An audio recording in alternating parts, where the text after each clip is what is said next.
এই মুহূর্তে গুরুত্বপূর্ণ সব আপডেট ও বাংলা সংবাদ দেখতে আপনাকে স্বাগতম। প্রথমে জানিয়ে দিব, ফাঁকা সড়কে দুই বাসই দ্রুত গতিতে চলছিল, চালকদের চোখে ছিল ঘুম, বলেছেন পুলিশ। তরুণীদের আটকে পর্নোগ্রাফি তৈরি, স্বামী স্ত্রী ও দুই ছেলেসহ গ্রেপ্তার 5। হরমুজে নৌজোট গঠনে ইউরোপের অনীহা। গ্লোবাল ট্যালেন্ট ভিসা, যুক্তরাজ্যে মাত্র 3 বছরে স্থায়ী হওয়ার সুযোগ। সর্বশেষ জানাবো, নাটোরে পর্যটন মন্ত্রীর পথসভা থেকে পিস্তল সহ যুবক আটক।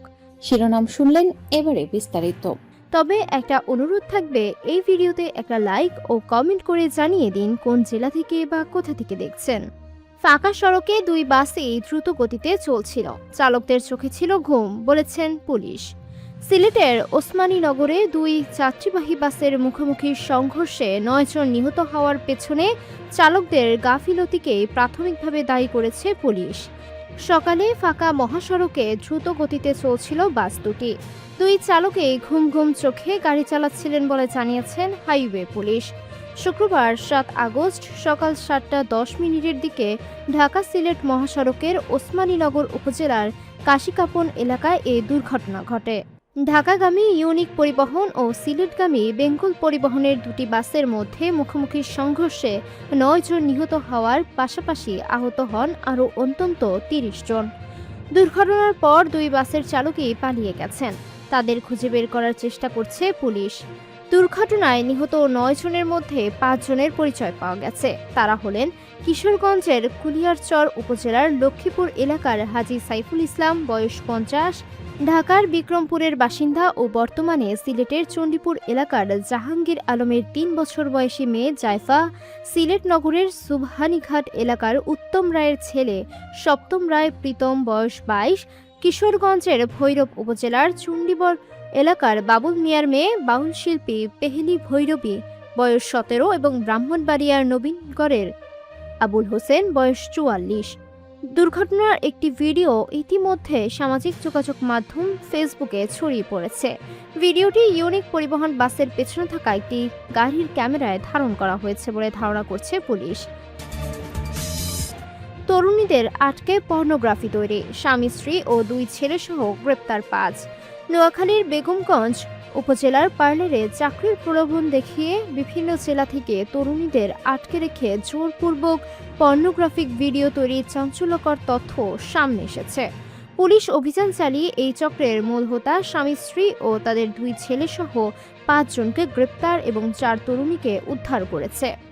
বৃহস্পতিবার 6 আগস্ট দিবাগত রাতে চৌমোহনী পৌরসভার কিসমতপুর করিমপুর এলাকার রাবেয়া হাসপাতালের পাশের একটি আবাসিক ভবনে এই অভিযান চালানো হয়। পরে শুক্রবার বিকেলে তাদের নোয়াখালীর চিফ জুডিশিয়াল ম্যাজিস্ট্রেট আদালতে হাজির করা হলে বিচারক তাদের কারাগারে পাঠানোর নির্দেশ দেন। গ্রেপ্তারকৃতরা হলেন মোহাম্মদ সালাউদ্দিন বিপ্লব, তার স্ত্রী পারভিন আক্তার, তাদের দুই ছেলে ফাহাদ হাসান ও আরাফাত ইয়াসিন ফাহিম এবং আব্দুর রহিম। পুলিশ জানিয়েছে তাদের বাড়ি কুমিল্লার হোমনা উপজেলায় হলেও দীর্ঘদিন ধরে তারা নোয়াখালীতে ভাড়া বাসায় বসবাস করছিল। পুলিশ সূত্রে জানা গেছে, কুমিল্লার হোমনা উপজেলার বাসিন্দা হলেও দীর্ঘদিন ধরে এই পরিবারটি নোয়াখালীতে ভাড়া বাসায় থেকে অপরাধমূলক কার্যক্রম চালিয়ে আসছিল। উদ্ধার হওয়া ভুক্তভোগী তরুণীদের মধ্যে একজন গোপনে জাতীয় জরুরি সেবা 99-এ ফোন করে সহায়তা চান। প্রাপ্ত তথ্যের ভিত্তিতে তাৎক্ষণিক অভিযান পরিচালনা করে পুলিশ 4 তরুণকে উদ্ধার করে এবং 5 জনকে গ্রেপ্তার করে। এই সময় ঘটনাস্থল থেকে একটি ভিডিও ক্যামেরা, 6টি মোবাইল ফোন, একটি চাবুক, ছুরি, কাঁচি এবং নগদ 1,98,000 টাকা জব্দ করা হয়। হরমুজে নৌজোট গঠনে ইউরোপের অনীহা। ইরানের সঙ্গে চলমান যুদ্ধে গুরুত্বপূর্ণ হরমুজ প্রণালীতে জাহাজ চলাচল নিরাপদ রাখতে আন্তর্জাতিক নৌজোট গঠনের উদ্যোগ নিয়েছে যুক্তরাষ্ট্র। তবে এই উদ্যোগে যুক্তরাজ্য ও ফ্রান্স সহ ইউরোপীয় দেশগুলোর অনীহায় জোট গঠনের প্রচেষ্টা থমকে গেছে। আল জাজিরার প্রতিবেদনে বলা হয়েছে, কয়েক মাস ধরে যুক্তরাষ্ট্র হরমুজ প্রণালীতে বাণিজ্যিক জাহাজ চলাচল নিরাপত্তা দিতে একটি আন্তর্জাতিক নৌজোট গঠনের চেষ্টা করছে। শুরুতে বেশিরভাগ দেশ এতে সরাসরি অংশ নেওয়ার বিষয়ে অনাগ্রহ দেখালেও যুক্তরাজ্য ও ফ্রান্স অংশগ্রহণের সম্ভাবনা খোলা রেখেছিল। এপ্রিলের মাঝামাঝি সময়ে তৎকালীন ব্রিটিশ প্রধানমন্ত্রী কিয়ার স্টারমার ঘোষণা দেন যুক্তরাজ্য ও ফ্রান্স আন্তর্জাতিক একটি নৌ মিশনের নেতৃত্ব দেওয়ার পরিকল্পনা করছে। তিনি তখন জোর দিয়ে বলেছিলেন, এই মিশন হবে শান্তিপূর্ণ ও প্রতিরক্ষামূলক। পরের মাসে যুক্তরাজ্যের প্রতিরক্ষা মন্ত্রণালয় জানায়, এই মিশনে ড্রোন, যুদ্ধবিমান ও একটি যুদ্ধজাহাজ পাঠানো হবে। কয়েক ডজন দেশ এতে সমর্থন জানিয়েছে বলেও দাবি করা হয়। তবে কয়েক মাস পরও সেই উদ্যোগ বাস্তব রূপ পায়নি। ব্রিটিশ প্রতিরক্ষা মন্ত্রী ওয়েস স্ট্রিটিং সম্প্রতি বলেছেন, হরমুজ প্রণালীতে সমুদ্রপথের নিরাপত্তা ও অবাধ বাণিজ্যিক জাহাজ চলাচল নিশ্চিত করার বিষয়ে যুক্তরাষ্ট্রের সঙ্গে পুরোপুরি একমত। তবে ব্রিটিশ প্রতিরক্ষা মন্ত্রণালয়ের এক মুখপাত্র জানিয়েছেন, মাটির পরিস্থিতি ও টেকসই রাজনৈতিক সমঝোতার উপর নৌ মিশনের কার্যক্রম নির্ভর করবে। আল জাজিরাকে বিশ্লেষকরা জানিয়েছেন, ইউরোপীয় দেশগুলো এমন একটি সংঘাতে জড়িয়ে পড়তে চায় না যে সংঘাত তারা শুরু করেনি, এবং যার পক্ষে তারা শুরু থেকেই সরাসরি অবস্থান নেয়নি। গ্লোবাল ট্যালেন্ট ভিসা যুক্তরাজ্যে মাত্র ৩ বছরে স্থায়ী হওয়ার সূচক। বৃহৎ অভিবাসন সংস্কারে অ্যাস্ট্রাজেনেকা ও জাগুয়ার ল্যান্ড রোভারের মতো ১০০টিরও বেশি প্রতিষ্ঠানকে শীর্ষ গবেষকদের স্পন্সর করার অনুমতি দিয়েছে যুক্তরাজ্য সরকার।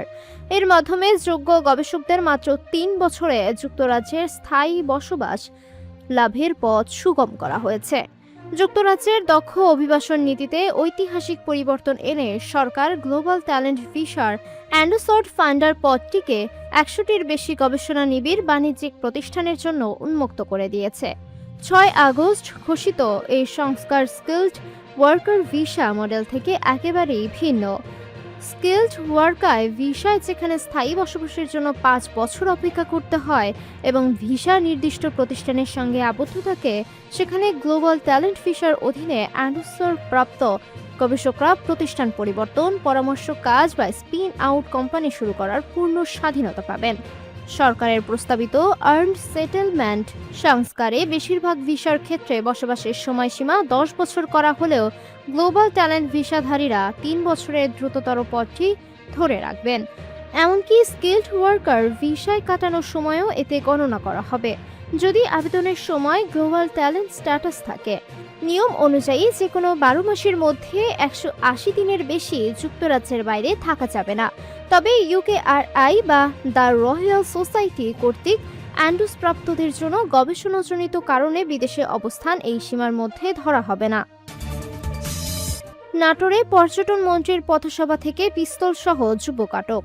নাটোরের উত্তরা গণভবনে বিমান পরিবহন ও পর্যটন মন্ত্রী আফরোজা খানম ও সংসদের হুইপ রুহুল কুদ্দুস তালুকদার দুলুর পথসভা থেকে এক যুবককে পিস্তল সহ আটক করেছে পুলিশ। শুক্রবার ৭ আগস্ট বিকেলে পথসভায় এ ঘটনা ঘটে। জানা গেছে, আটক যুবকের নাম শামসাল আমিন তামিম, বয়স ২৯। তিনি নাটোরের প্রয়াত বিএনপি নেতা শামসুল আলমের ছেলে এবং বগুড়ার TMSS মেডিকেল কলেজের ছাত্র। প্রাথমিকভাবে যুবকটি পিস্তলটি তার বাবার লাইসেন্সকৃত বলে দাবি করলেও পুলিশের তদন্তে সেই তথ্যের সত্যতা মেলেনি। পুলিশ জানিয়েছে, দেখতে ও ওজনে আসল পিস্তলের মতো হলেও এটি দারাজ থেকে কেনা একটা খেলনা পিস্তল।